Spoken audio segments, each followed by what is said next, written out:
Steve Gamache here with another Chef Knives to Go quick look product review, and we're looking at the Misuzu AUS or AUS10 Santoku 180mm knife. The core steel on this line is part of that lineup of, I'm going to call it AUS, but AUS 8, 6, 8, and 10. The AUS 8 is pretty common in knives like the Fujiwara FKM series. And the AUS 10 is based with the same thing, but it's got a higher carbon component percentage-wise, so that should help with edge retention a little bit. The heat treat's about 60 Rockwell-ish on this core steel, and the construction is a multi-layered soft stainless cladding on either side. It's got kind of a mirror polish to it, and you can see that Damascus look coming across. It's a very kind of flashy, pretty nice-looking knife. It's kind of a striking finish on it. We'll get a close-up look at it in a second. This is very light. It's kind of hard to describe how light this Santoku is. It's very, very light. It's 3.7 ounces, 126 grams. The edge length is about 180 and 182, so about 7.1 inches or so, which is nice. Having a little extra length on a Santoku gives you a little more versatility and a little more edge for different knife strokes. The overall length is about 13 inches, and the spine, this is even thinner than the Nikiri version. This is 1.5 millimeters coming out of the handle, and then it pretty much maintains that until you hit the grind. So not much really of a distal taper, but again, it's a pretty thin blade.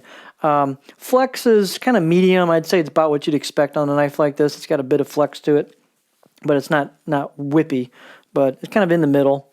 Definitely not what I'd categorized as a real stiff knife with this thick spine, of course.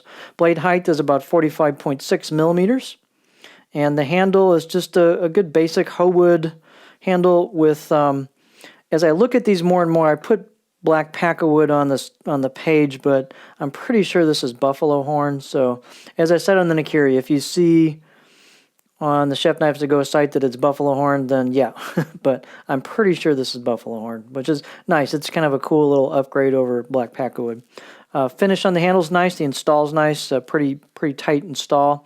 And balance point, before we get a closer look at it, they're very light handles, so even though the knife is very, very light, the balance point is a little forward of the handle and pretty close to a pinch grip. So, I mean, this thing is about as nimble as you're going to get. It's very, very nimble in the hand. You're going to have to kind of work through cuts on this. It's not just going to fall through food with its own weight because it is so light, so you're going to have to pretty much just control it through your cuts. You've got some etched or screened on logo and name on there. On the Nikiri, it was actually embossed in there or stamped in there. This one is just pretty much etched. It's on the surface. The backside does have hand-chiseled kanji for a nice upscale appearance. And you can see it's a pretty shiny finish on here. So try not to get it too reflective in the lights. The fit and finish is actually very good on this knife. As I said, the handle install is well done. There's a bit of a relief to the spine and the choil. It's very comfortable out of the box.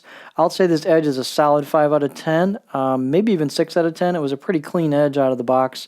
Not a super high amount of polish, but it pretty well ready to go right out of the box, so just take it out and use it. Let's look at it on our cutting board.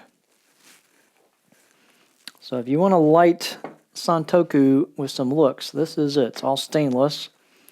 Here is the profile, definitely on the curvy side.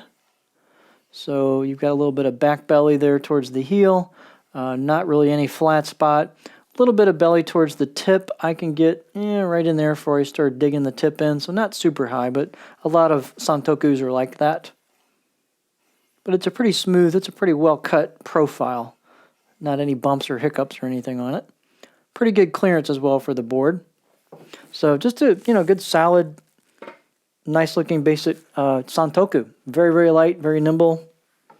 There you have the Misuzu AUS10 or AUS10 Santoku 180mm knife.